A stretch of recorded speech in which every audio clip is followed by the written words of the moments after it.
Hi everyone, Ron Spomer back with more cartridges. And today I'm launching with this one. Everyone knows the 30-06. And one of the things most of us know about the 30-06 is that it was used as a parent cartridge to make a lot of others. Most famously the 270, but also the 338-06, the 35 Wayland, the 25-06, the 280. There's lots of them. And that is a factor in a lot of our cartridges. We just use one like this to make a bunch more by modifying the shape of the case. You can neck it down, you can shorten it, you can lengthen it, you can change the slope of the shoulder, a lot of options. So the 30-06 was a good platform for making other cartridges, but there of course were others. And one that will probably surprise you is this. That little guy is the 222 Remington, also known affectionately as the Triple Deuce. And it was just a real popular cartridge in its day. It came out in 1950. Remington turned it out. There was a guy working at Remington, the name of Mike Walker, and he was a pretty innovative guy. I think he wore a lot of hats for Remington, so he was kind of a PR guy, a marketing manager, but he also designed things. And one of them was that 222 cartridge. And after he cranked that out, he started something called bench rest competition shooting. This whole idea of trying to print tiny little groups was started by him and some friends. And that 222 Remington was a big part of it because it was extremely accurate little cartridge. It would drive a 50 grain bullet around 3,200 feet per second. And it, of course, just swept through that bench rest field. Everyone was shooting it and went on to make all kinds of accuracy records, including a world record that stood for 40 years. And that was in 1973, getting pretty far into its lifespan. But someone, I think it was Mac McMillan, shot a 5-shot group at 100 yards into one hole, and I mean literally one hole, not a ragged hole. And the official score of it was 0.009, I believe.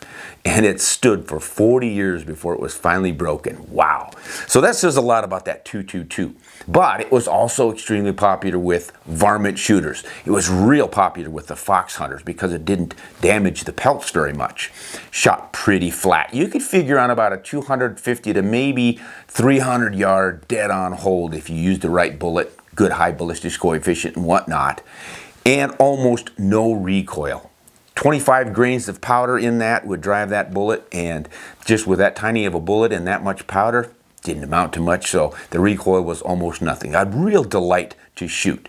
And it was extremely popular when it came out because it sort of fit in the middle of these two. This is the 22 Hornet, came out I think in 1930, and then in 35 they came out with this 220 Swift. So those are all 22 calibers, but man, what a difference in velocity of those bullets. If you're pushing roughly the same bullet, you've got maybe 300 to 400 feet per second slower out of the Hornet and about the same faster with the 220 Swift, so that 222 fell right in the middle. Made it pretty convenient for folks who couldn't make up their mind. And off it went, so it was a great cartridge. But what most of us don't realize is that 222, like the 30-06, became a parent cartridge for quite a few others, some of which might really surprise you. They certainly did me. A couple of eye-openers for me when I started examining this. So let's see if I can get the chronology right on this. So the 222 comes out in 1950, and it rolls along, and the military starts looking for a new replacement cartridge for the what they were using at the time was the 30-06, and they were working on the 308. That wouldn't really be adopted until the mid-50s. So they took a look at that 222. And of course they had some standards that had to be met, one of which was the bullet had to penetrate the typical soldier's helmet at 500 yards, I believe it was. The Remington threw that 222 into the mix and didn't quite make the grade. So they thought, what are we going to do? Let's lengthen it, get a little more powder in it, still be able to function in those short actions. And they made the 222 Remington Magnum. Of course, at the time, it wasn't called that. It was an experimental cartridge, but the military rejected it for some reason.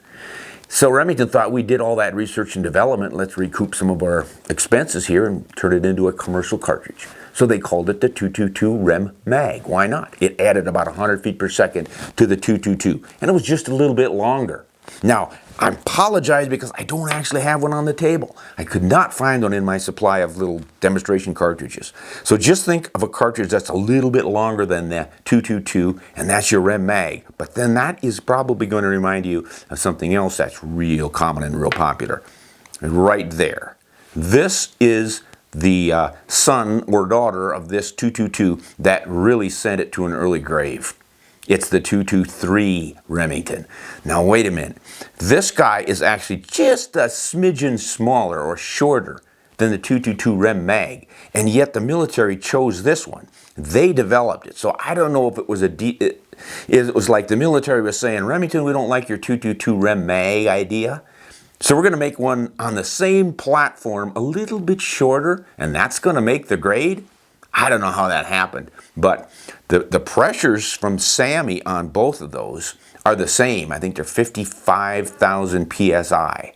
So why the 223 comes up with a little more velocity and wins that contract, I don't know. But at any rate, that came out in 1963 officially.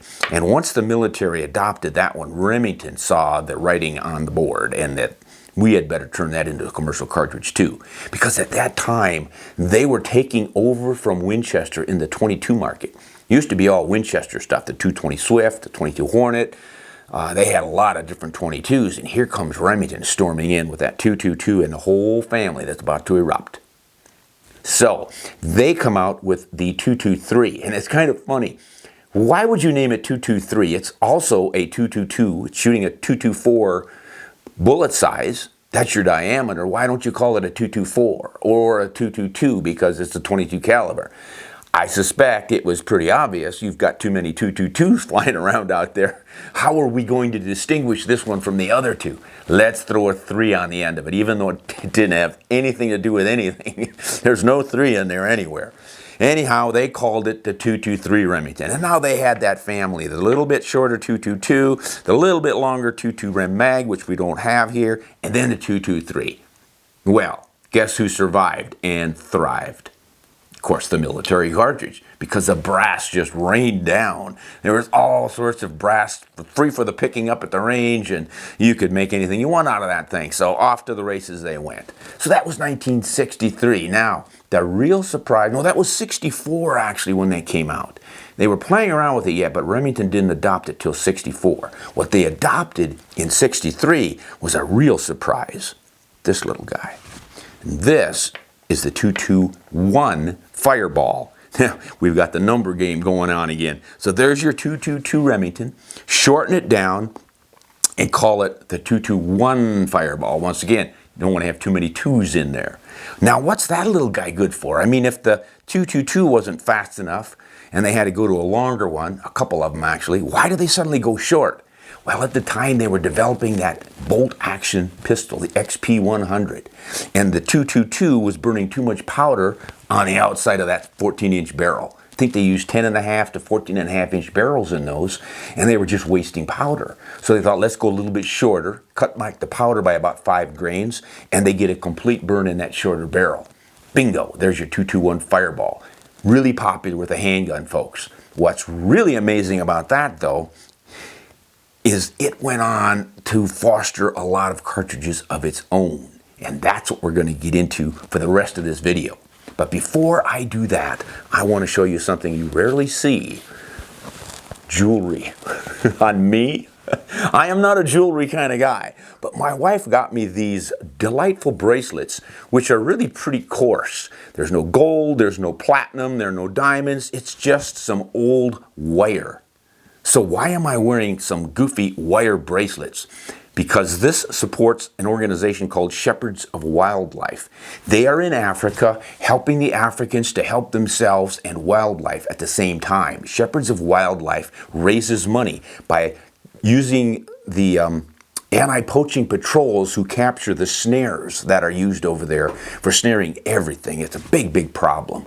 So they clean up these snares, and I mean, they had piles and piles of wire snares, and someone came up with a brilliant idea I'm guessing it was the wife of one of the PHers or one of the guys over there. Why don't we make bracelets out of it? It will employ the locals. They make the bracelets, we sell those and use the money to fund the villagers and improve their life and make it so they don't have to go out and poach and snare and trap these animals. So for about $50 you can buy one of these. I mean, it's a piece of wire, it's probably worth 50 cents. But boy, does it ever support a good cause. So if you would like to help with this cause, just go to shepherdsofwildlife.org and look for those bracelets, and if you can pick one or two of them up, you will help support conservation in Africa. Now back to our 222 Remington family. So they've got the little fireball for their handguns. Now what are you going to do to grow that family even more? Well, one of the ideas was to make a 17 caliber. You know, they're always looking for new ideas, and one of the new things was 17, because even though the wildcatters were playing around with it, and there was a 17 222, it wasn't commercialized. So they took a hard look at that and thought, you know, rather than go with the 222 and neck it down to 17 like the wildcatters do, let's jump over to that 223 version. And then they shortened it just a little bit so that you see the shoulder sits down a little bit lower on that one. That prevents you from shoving a 223 into there and trying to run that 22 caliber bullet down a 17 caliber barrel, okay? Makes a lot of sense. The upshot, though, was by putting a 25 grain 17 caliber bullet on top of that little guy, they were able to drive that 4,300 feet per second. That's as fast as the 220 Swift can push a 40 grain bullet. So you've got a contender here for the fastest commercial cartridge in the world. 17 Remington. Came out in 1971. And it's fairly popular with the usual varmint shooter class. Good for all the ground rodents that are bothering the alfalfa fields and whatnot, but fairly good on coyotes too, and red fox. Once again, you use a small bullet like that and you don't damage the fur as much as with a heavier one. So it was never really took off and real popular, but boy, if you're looking to do a lot of long range shooting and flat, and I'm not talking 500 yard stuff, but out to 300, but shoot really flat with no recoil and very little powder, this is an inexpensive round to shoot. And don't get freaked out about what most people do, which is the fear of plugging up that bore, getting it fouled, and then you won't shoot. I have heard from several guys who have tested that. 17 shot something like 200 rounds in a row without cleaning it, and it was just as accurate as before. And it cleaned up rather quickly too. I have not tried that, but you always hear that you can't shoot 10 rounds to it and it's plugged up and you got to clean it. And apparently that's not true. So you might want to look into that, because in this day and age with the prices of ammo, you can cut that down a lot. You can get a lot more loads out of a pound of powder putting them into one of those little guys at around 20 grains than something bigger. Something to consider. Okay, so what happened next? In 2004, Ruger came up with an idea. In conjunction with Hornady, they came out with a cartridge based on these called the 204 Ruger. The only, to this day, it is still the only 20 caliber commercial cartridge out there. Now, again, there were several wildcats. And what they decided to do, instead of using the 223 neck down to 20, they went up to that 222 Rem Mag, which, boy, by 2004, I don't even know where they found the brass for it. It's just not a very popular cartridge anymore. So the 204 Ruger is a little bit longer than a 223, and it's a screamer. I mean, this will push the 30 grain, 25, about a 30 grain bullet, 4,000 feet per second or so. You shoot that and it has almost the same ballistics curve as a 22-250 shooting, I think, a 55 grain bullet. So once again, you've got a lot less powder, a lot smaller bullet, a lot less expense involved in that 204. And for folks who are a little bit leery of stepping down to that skinny little 17, and yet they want something a little smaller than the 22s, good option is that 204 Ruger. And what happened after that? Boy, here's a kind of a surprise. That little 221 Fireball came alive in some other formats, and one of them was the 17 Fireball. Now, Remington came out with that 17 Fireball in 2007, pretty late in the game because the wildcatters had been playing around with it for a long time. They already had the 17 Remington, and some folks were thinking that's too much powder for that little of a bullet, blah, blah, blah. Why don't we just shorten that down? There won't be as much powder to push it. You won't foul as quickly, satisfy some of those folks who are worried about the fouling. We'll go with the 17 on the Fireball. So the Mach 4 was the popular name for the Wildcat.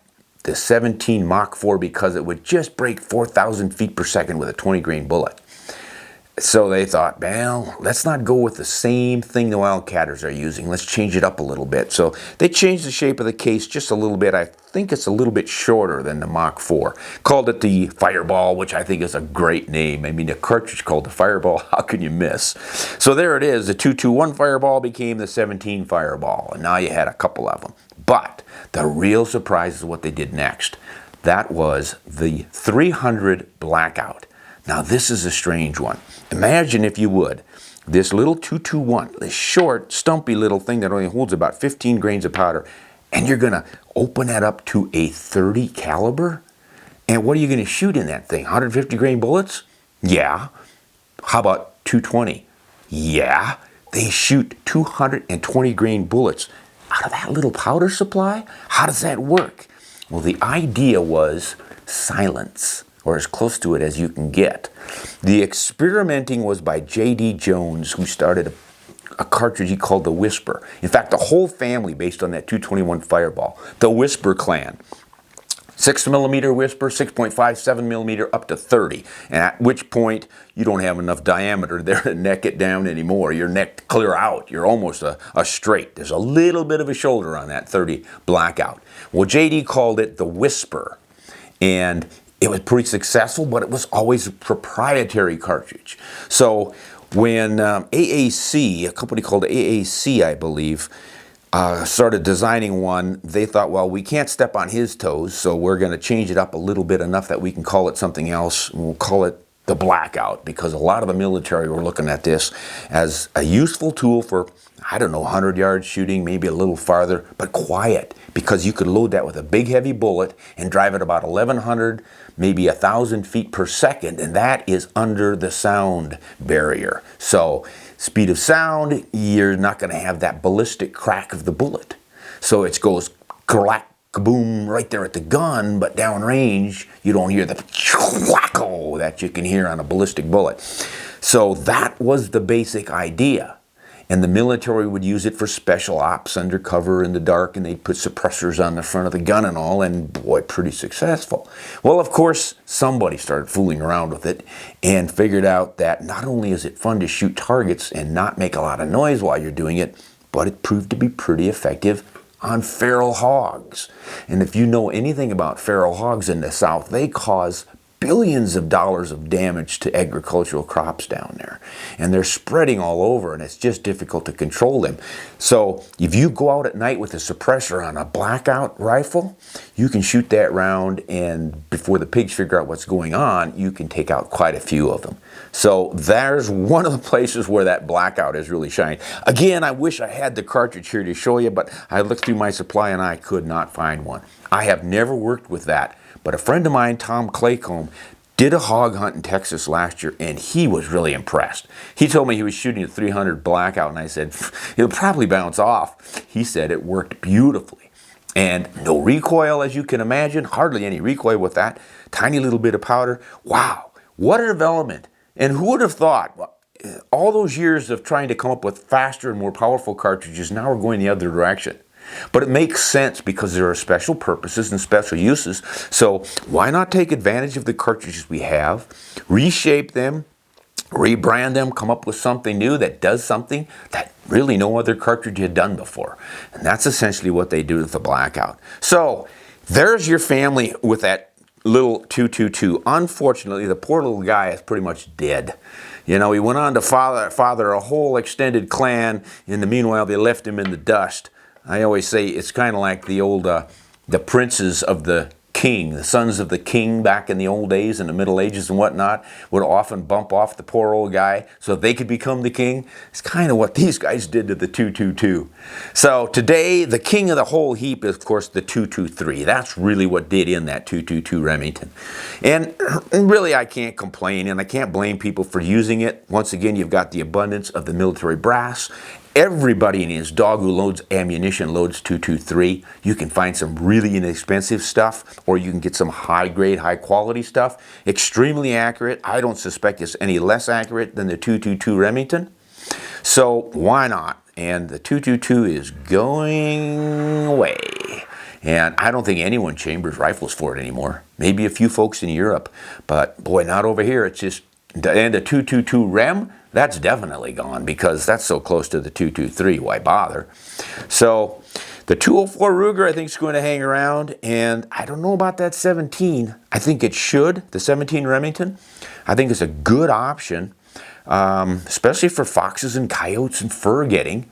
But the little Fireball family, not only is it hanging in there, it's actually increasing. It's growing pretty strong. So of all the 22s, my favorite is still the 22-250 Remington, but that's not part of this family at all. It's much bigger, and you can see this right here. Look at the size difference on that. This is actually the same rim size as the 30-06. Let's drag that guy out here and show you. See, look at the difference there. So this guy is closer to the 220 Swift. Those two are still at the top of the heap for varmint cartridges for long range. But boy, if you're looking for efficiency, you don't want to burn a lot of powder, save a little bit of money, that 222 Remington family is who you want to look to. So hey, let's all give a big round cheer for the 222 Remington 1950. Mike Walker, thank you for cranking that guy out, because that was a brand new cartridge. There was no parent cartridge for the 222. They started from scratch, made it out of whole cloth, and man, did it go on to change the cartridge world. Hey, thanks for watching. I'm Ron Spomer, inviting you to subscribe to the channel. And if you can, check us out on Patreon. Become a patron, and you will help us to fund the production of these videos, which we really enjoy doing. So thanks to all our current patrons, and I hope a few more of you folks could join us to help us out. We really appreciate it. Thanks for watching this episode of whatever this stuff is I do. And don't forget, buy those bracelets to help Africa.